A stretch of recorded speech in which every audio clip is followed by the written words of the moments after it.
A man figures out how to stop millions from going hungry. A woman invents a way to give sight back to the blind. A mathematician writes the code that sends rockets to the moon. What do they all have in common? They were all brilliant black scientists.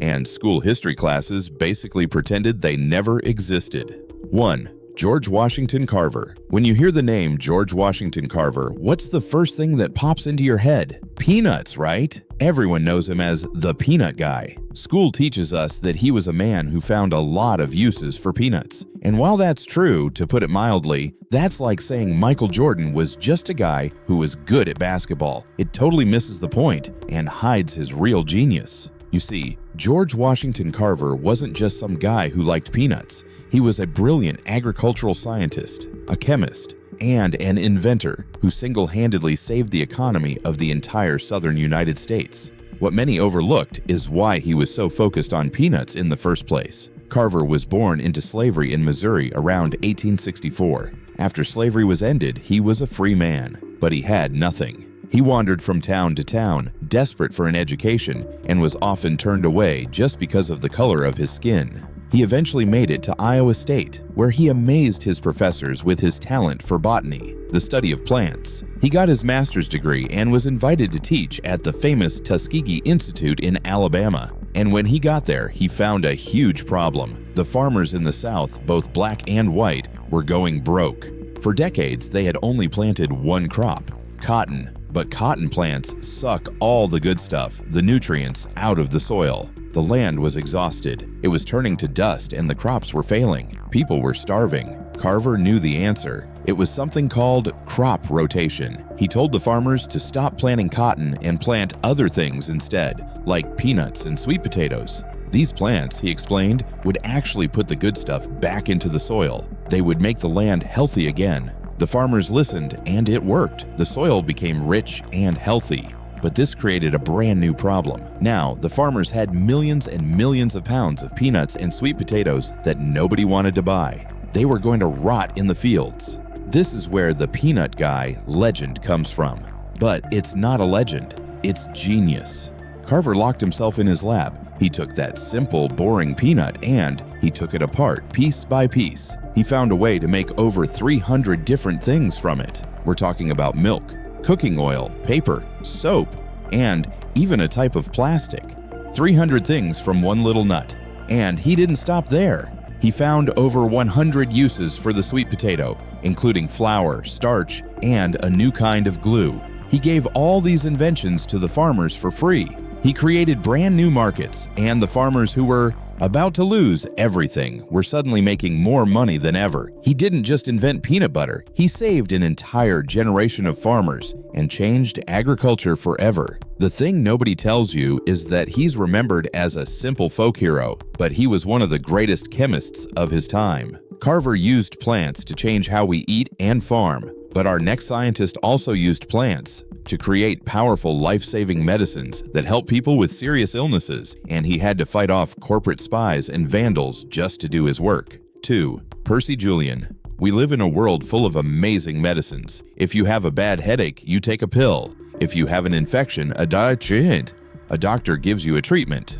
But where do these medicines come from? We just trust that they exist. What many overlooked is that one of the most important pioneers in making these medicines affordable was a man named Percy Julian. His story is, to put it mildly, a roller coaster. Percy Julian was the grandson of slaves. He grew up in Alabama at a time when there were no high schools for black children. He was so smart and so hungry to learn that he was finally allowed to go to a college, but with a catch. He had to take high school level classes at night. At the same time, he was taking his college classes. He did it all and graduated at the top of his class. He went on to get his PhD in chemistry, a nearly impossible feat for a black man at that time. He was a genius with plants, just like Carver, but he was looking for something different. He was looking for the chemicals inside the plants. His first huge breakthrough came from the calabar bean. He figured out a way to make a chemical from it that was used to treat glaucoma, a terrible eye disease that can make people go blind. Before Julian, this medicine was incredibly rare and cost a fortune. He found a way to make it in a lab and the price dropped, saving the sight of thousands. But here's the kicker. His biggest fight was over a simple soybean. Julian believed he could get important medical steroids from soybeans. Steroids are a type of medicine used to treat things like rheumatoid arthritis, a problem that makes people's joints swell up in terrible pain.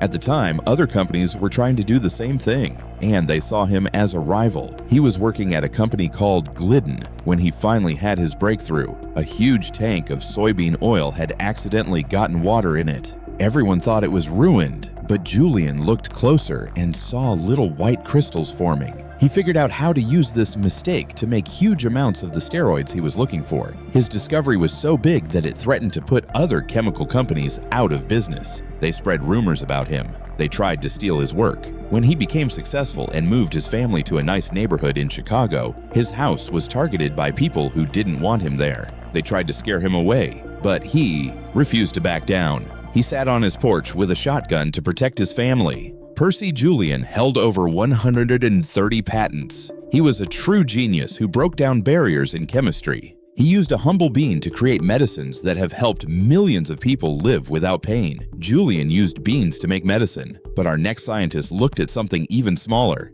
the tiny world inside a single cell. And what he found changed how we understand the very beginning of life itself. 3. Ernest Everett. Just how does life begin? It's one of the biggest questions there is. We all start as a single tiny egg, but how does that egg know how to become a person, or a fish, or a bird? We learn a little about it in school. Maybe we hear about DNA.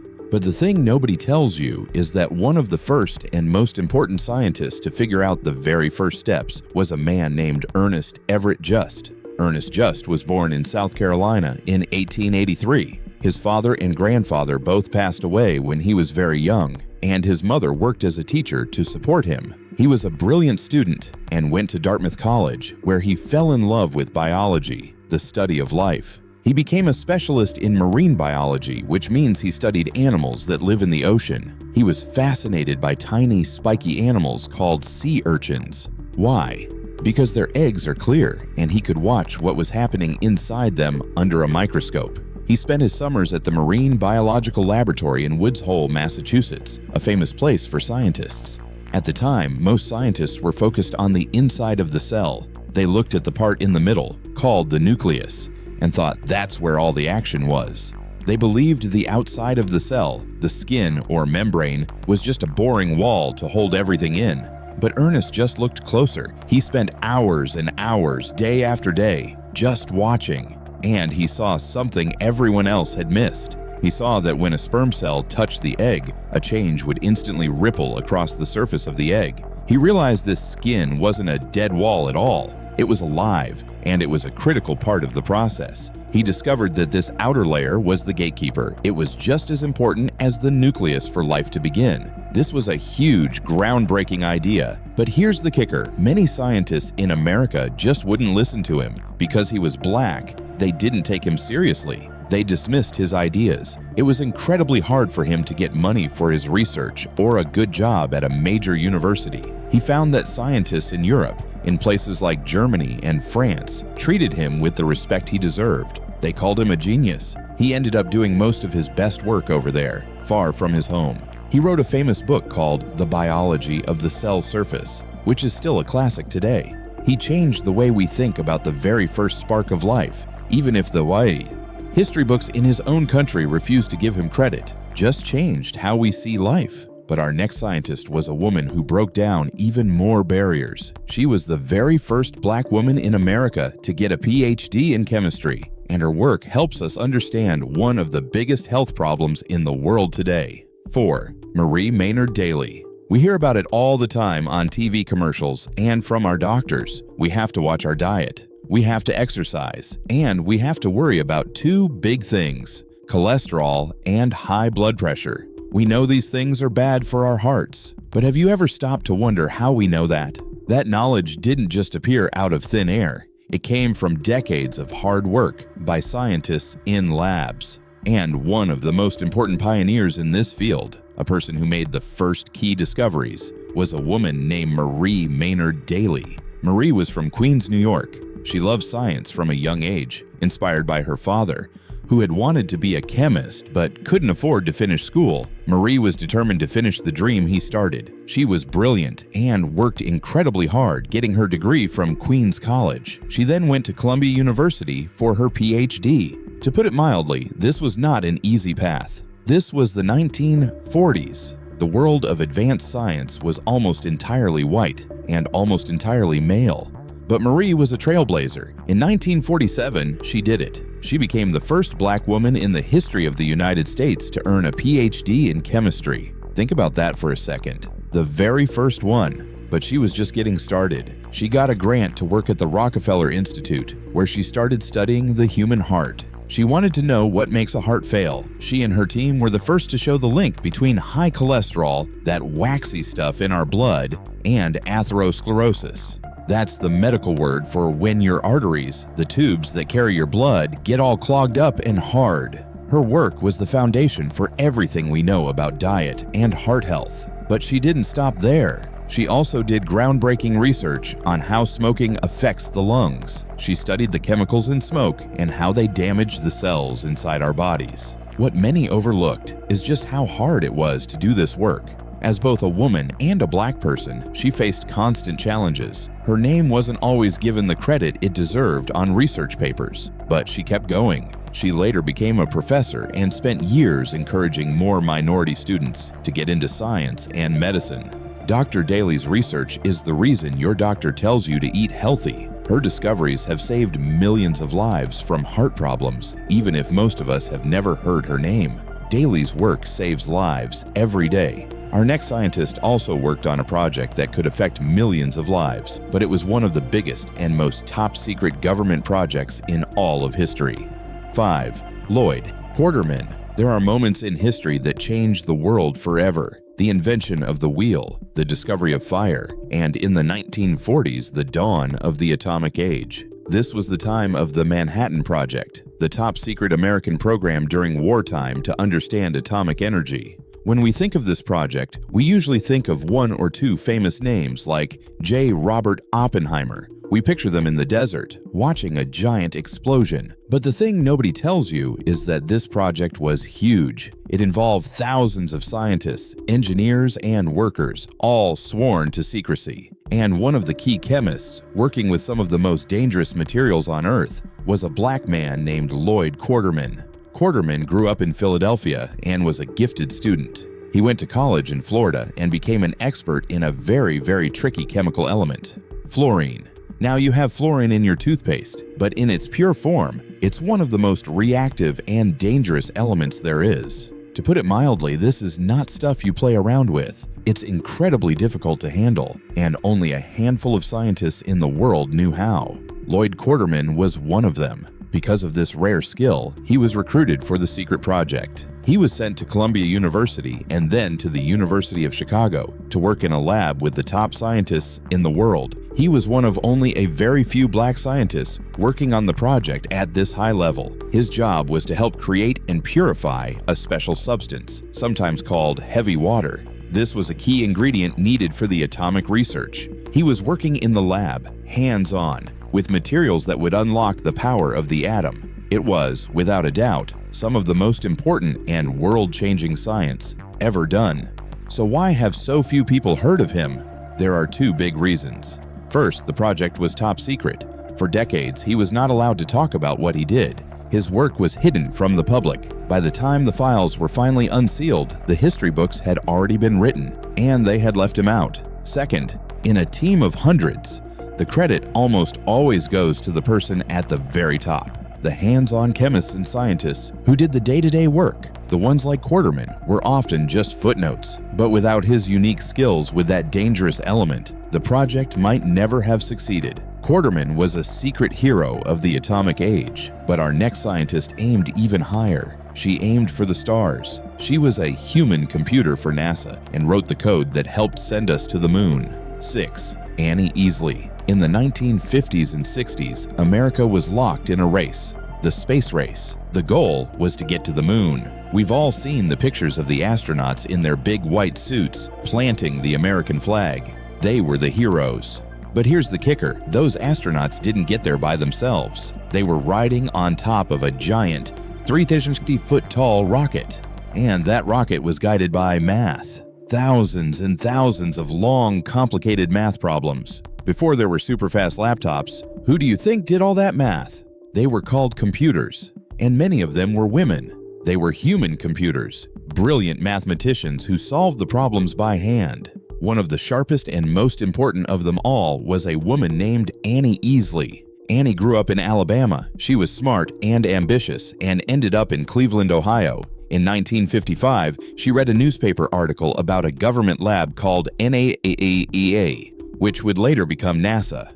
The article talked about the human computers who worked there. She thought it sounded interesting, so she applied for a job. She was hired just 2 weeks later. She was one of only a handful of African Americans among the 2,500 employees. She started her career solving math problems with a pencil and a giant adding machine. She was helping engineers figure out how to make airplanes and rockets fly better and safer. Then, something happened that scared a lot of her coworkers. Machine computers, the big room-sized ones, started to arrive. Many of the human computers thought their jobs were over, but not Annie. What many overlooked is that Annie saw this as an opportunity. She didn't get scared. She got busy. She taught herself the new complicated computer languages like Fortran and SOAP. She became one of the first and most skilled computer programmers at NASA. She wasn't just solving problems anymore. She was telling the new computers how to solve them. Her code was a huge deal. She worked on the Centaur rocket program. The Centaur was a powerful upper stage rocket. Think of it like a workhorse for space. It was the rocket that launched some of America's first satellites. It launched probes that went to study the moon. It was a key piece of the entire space program. And Annie Easley wrote the code that made it work. But she wasn't just a space scientist. She also worked on energy. She helped develop the computer code for the first hybrid electric vehicles way back in the 1970s. She was decades ahead of her time. Like many of the women featured in the movie Hidden Figures, her work was seen as support.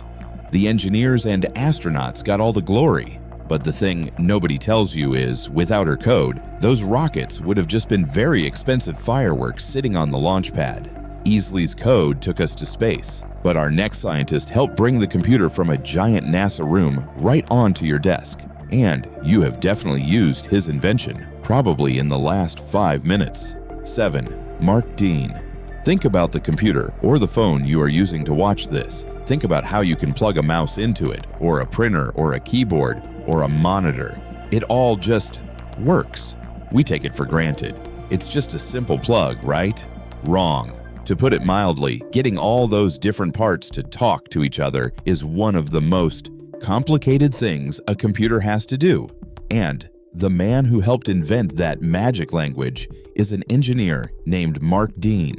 When we think about the history of the personal computer, or the PC, we think of names like Bill Gates or Steve Jobs. We think of the founders and the CEOs. But what about the engineers? The guys who actually sat down and built the thing? Mark Dean was a tech wizard from the day he was born. He grew up in Tennessee, and he was one of those kids who just had to know how everything worked. He and his dad even built a whole tractor from scratch. He was a straight-A student and went to college to study engineering. He got a job at the giant company IBM in 1980, and he got there at the perfect time. IBM was working on a secret project. They wanted to build a small, affordable computer that people could have in their homes. This was the birth of the original IBM personal computer. Mark Dean was a star on the team. He helped create something called the ISA bus. That's a very technical name, but it's the plug we were just talking about. It was the standard way to plug new things, called peripherals, into the computer. It was his invention that let you add a printer or a disk drive or a modem to your PC. This one idea is what made the PC so useful. You could build it and add to it, like Legos. But that's not all he did. Not by a long shot. He also led the team that created the first color monitor for a PC. Before him, most computer screens were just green or white letters on a black background. He helped give us the world of color we live in today. Here's the wow factor. Mark Dean holds 3 of the original 9 patents for the IBM PC. A patent is the official document that says, "I invented this." That means, by definition, he is one of the co-inventors of the personal computer as we know it. So why isn't he as famous as Bill Gates? Because tech history loves to focus on the flashy guys in turtlenecks who give big speeches. The engineers who work quietly in the lab and actually invent the technology are often ignored. What many overlooked is that without Mark Dean, the computer revolution would have been in black and white, and you wouldn't be able to plug anything into it. Dean helped us see computers in color. Our next scientist helped people see, period. She invented a tool that restored sight to people who had been blind for decades. 8. Patricia Bath. Imagine your vision starting to get cloudy. It's like looking at the world through a foggy window. Over time, the fog gets thicker and thicker until one day, you can't see anything at all. You're blind. This is what happens to millions of people who get cataracts. It's a clouding of the lens inside your eye. For a long time, the surgery to fix it was very difficult, and many people around the world just had to accept that they would be blind forever. That all changed because of the brilliant mind and big heart of a doctor named Patricia Bath. Patricia Bath was born in Harlem, New York. She was a gifted student and knew from a young age that she wanted to be a doctor. She finished high school in just 2.5 years and went on to medical school. She decided to become an ophthalmologist, an eye doctor. In the 1970s, she was working as a doctor in both Harlem and at Columbia University. And she noticed something that bothered her. She saw that her black patients in Harlem had much higher rates of blindness than her white patients at Columbia. She studied it and proved with data that the rate of blindness among black people was nearly double. She knew this wasn't a medical problem, it was a problem of access. The people in Harlem weren't getting the eye care they needed. This lit a fire in her. She co-founded a new field called community ophthalmology, which was all about bringing eye care to the people who couldn't get to a fancy hospital. She believed that eyesight was a basic human right, but she wanted to do more. She wanted to make the surgery better and easier. The old way of removing cataracts was complicated. She had a revolutionary idea. What if she could use a tiny, powerful laser to vaporize the cataract? For 5 years, she worked in her lab, testing and perfecting her idea. Many people told her it was impossible, but she kept going. In 188, she did it. She patented her invention, the laser phaco probe, spelled laser phaco. Here's the kicker. This patent made her the first African-American female doctor in history to receive a patent for a medical invention. Her device was a game changer. It made cataract surgery faster, more accurate, and less painful than ever before. It could remove the cataract in just a few minutes. Her invention is now used by surgeons all over the world. Because of her, millions of people who were living in darkness, people who had been blind for 20 or 30 years, were able to see the faces of their families again. Dr. Bath gave people the gift of sight. Our next scientist also performed miracles with his hands, doing something so risky, so dangerous, and so amazing it had never been done before, separating two babies joined at the head. 9. Ben Carson. Today, many people know the name Ben Carson for one reason: politics. He ran for president and was a member of the U.S. government. But what many overlooked is that long before he ever ran for office, Dr. Ben Carson was one of the most famous and groundbreaking surgeons on the planet. His story is, to put it mildly, incredible. Ben Carson grew up in extreme poverty in Detroit. He and his brother were raised by a single mother who had only a third-grade education. Ben was a terrible student. He was at the bottom of his class and had a bad temper. But his mother, Sonia, was determined to change that. Even though she couldn't read well herself, she turned off the television. She made her boys go to the library and read 2 books every single week and write a report on them just for her. And a miracle happened. Ben's brain woke up. He started to love reading. He went from the bottom of his class to the top. He got a scholarship to Yale University, then went to medical school at the University of Michigan. He decided he wanted to be a neurosurgeon, a brain surgeon. He was a natural. His hands were so steady and his mind was so sharp. He became a doctor at the world-famous Johns Hopkins Hospital. And then at just 33 years old, he became the director of pediatric neurosurgery. That is unbelievably young. He was the youngest person to ever have that job. He became famous for taking on the impossible cases, the ones other doctors said couldn't be done. But his most famous operation happened in 1987. It was a case that captured the world's attention. Two twin babies from Germany, the Binder twins, were conjoined. They were attached at the back of the head. No one had ever successfully separated twins joined this way. Every attempt in history had ended with at least one of the babies not making it. But Dr. Carson had a radical, dangerous idea. He put together a massive team of 70 people, including surgeons, nurses, and technicians. His plan was to do something that sounded like science fiction. He would put the babies into a deep sleep and then cool their bodies down. He would lower their body temperature so much that their hearts would almost stop. This would stop the blood flow, giving him a short, quiet window of time to do the delicate work on the shared blood vessels in their brains. The surgery took 22 hours. The entire world held its breath, and in the end, it worked. Both babies survived. It was a medical miracle. Dr. Carson became a global hero, a symbol of hope who proved that the impossible could be done. His later political career is what most people talk about now, but his true legacy was written in that operating room, giving families a second chance. Carson explored the tiny universe inside the human brain, but our final scientist spends his time exploring the biggest universe of all, the one full of stars and galaxies, and he's on a mission to get all of us to look up. 10. Neil deGrasse Tyson. If you've watched TV in the last 20 years, you know this man's face. He's the guy who hosts shows about space. He's in movies. He has a famous podcast. He's the science guy of our generation.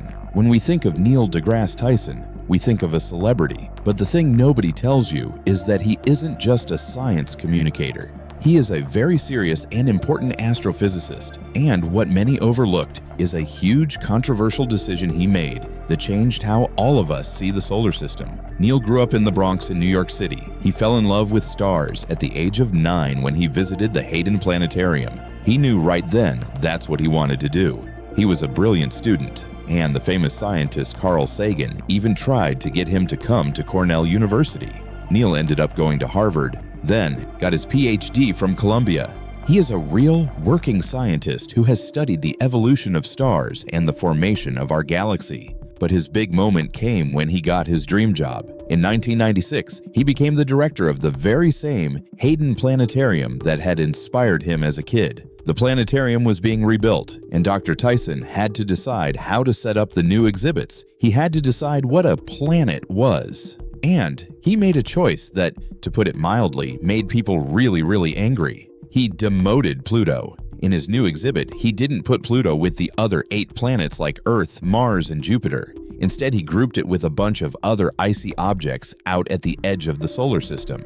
He said Pluto was different. It was a dwarf planet, not a full-sized one. When the exhibit opened, people freaked out. Kids sent him angry letters. Adults called him crazy. The media had a field day. He was the man who got rid of Pluto. But here's the kicker. Dr. Tyson didn't guess. He was just following the science. He knew, as many scientists did, that we were discovering lots of other Plutos out there. The old definition just didn't work anymore. He was brave enough to be the first one to say it to the public. And guess what? 6 years later, in 2006, the official group in charge of space, the International Astronomical Union, finally voted. They agreed with him. They officially reclassified Pluto as a dwarf planet. He had been right all along. Dr. Tyson is famous today because he made a choice. He saw that science was losing its wow factor. He decided to follow in his hero Carl Sagan's footsteps and become a storyteller for the cosmos to get a new generation excited about the universe. He's not just a celebrity. He's a serious scientist who was brave enough to change our map of the solar system.